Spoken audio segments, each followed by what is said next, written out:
సంకలనాత్మక మూల్యాంకనం లేక సంగ్రహణాత్మక మూల్యాంకనం, సమ్మేటివ్ ఇవాల్యుయేషన్ అనేటువంటి భావన బ్రిటిష్ వారి కాలం నుండి మనం ఫాలో అవుతున్నటువంటి పరీక్షా విధానం.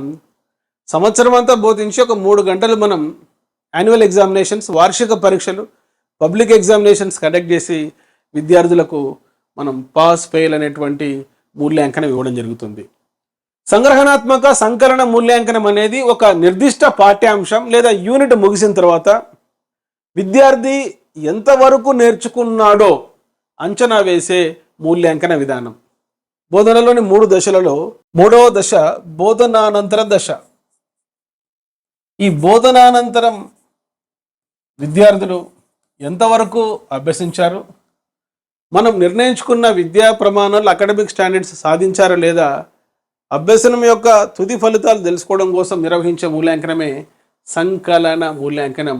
సమ్ అని గుర్తుపెట్టుకోండి.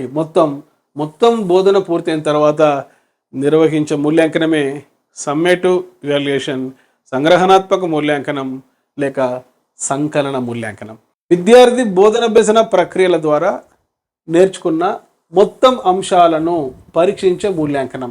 ఎప్పుడైనా ప్రశ్న చదివిన వెంటనే దాంట్లో ముఖ్యమైన పదాన్ని గుర్తించాలి. ఇక్కడ ముఖ్యమైన పదం మొత్తం అంశాలను. An evaluation that tests all aspects of the student has learned through the teaching learning process is known as. ఇది ఆన్సర్ మీకు తెలుసు. మొత్తం అంటే సమ్ అని గుర్తుపెట్టుకోండి. సమ్మేటివ్ అసెస్మెంట్, సంగ్రహణాత్మక మూల్యాంకనం. Next question.